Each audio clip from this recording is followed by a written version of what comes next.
Hello, please give me your name and explain what Woodford investment you went into. Hello. My name is Bob White, and I invested in the Woodford Equity Income Scheme. And why is it that you've decided to have this interview with me, knowing it's going to be recorded and put out there on social media?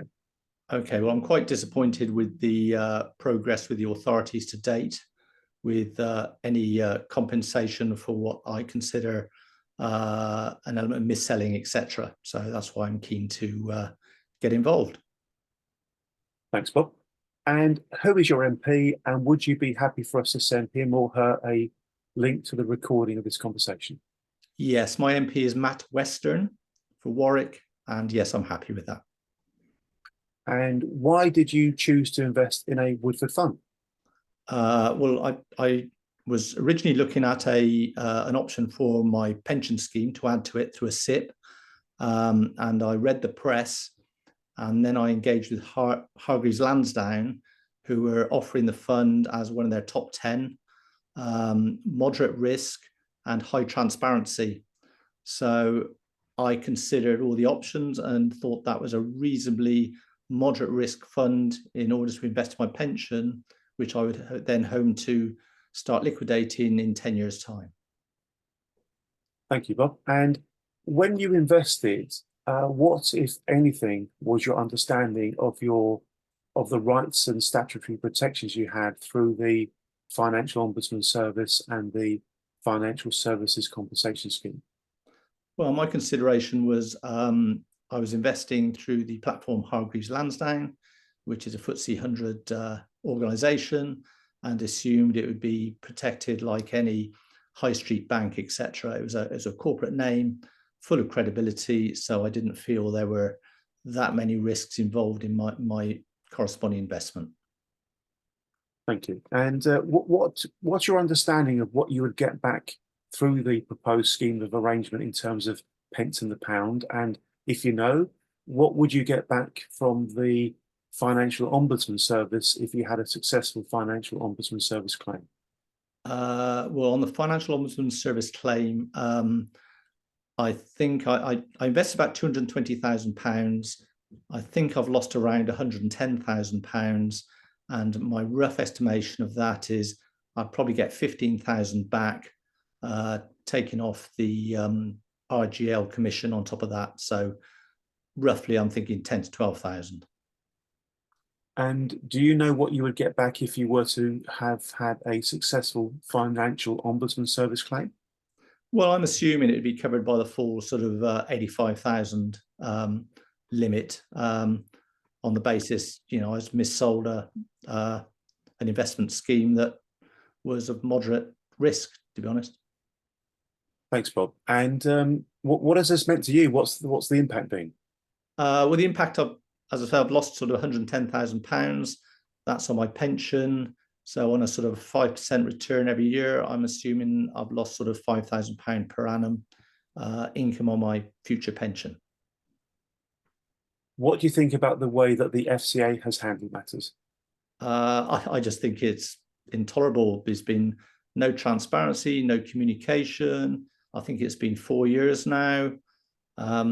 I was expecting a lot more cover than we've been offered. Very, very disappointed.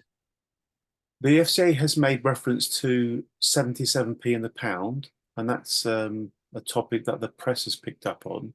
You may or may not have seen media coverage about that. But what do you think about this 77p in the pound thought? Well, when I saw 70p in the pound, I thought that's quite reasonable. Then when I started reading up on the following coverage and was sort of inferred it would be sort of 8 to 10p per share, it was quite disappointing. So initially I thought the original offer was quite reasonable. Then when it came to the pragmatic realities of it, it was nowhere near what the kind of published price was. Whether it's my own ignorance, I don't know, but that's the perception I got. Thanks, Bob. And the scheme of arrangement, any further comments about that? Not really. I mean, when you say the scheme of arrangement, that's the offer that was finally put in the corresponding vote, was it? That's right. Yeah, the proposed scheme of arrangement, the mechanism through which you would be dealt with if the if the scheme was approved, yes. Yeah. To be honest, I don't really know. I didn't really have much visibility of that. And the voting process or the voting outcome, any comments about that?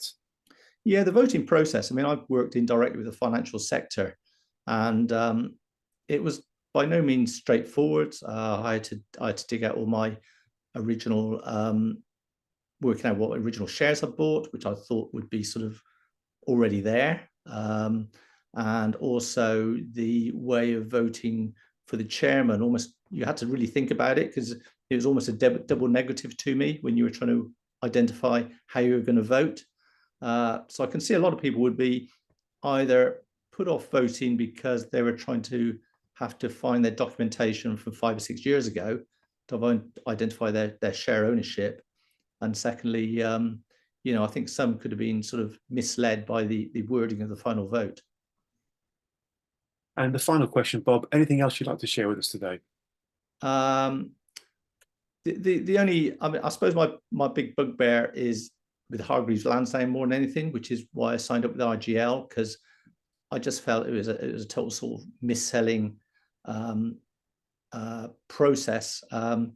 We were hit every month with monthly magazines saying it was a top performer. In fact, they then launched the Income Focus Fund, which I subsequently invested another foolishly £60,000 worth, £60,000 of investment with as well.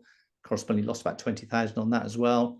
And that was all by the sales brochures that sent out every month and the corresponding press follow-up. So I was sort of succumbed quite heavily. Luckily, you know, once this all collapsed, you find out that Kent County Council was also caught out on the same scam. I didn't feel quite as foolish. Mr. Bob White, thank you very much indeed for your time today. Much appreciated, Bob. Thank you. Thank you, Andy.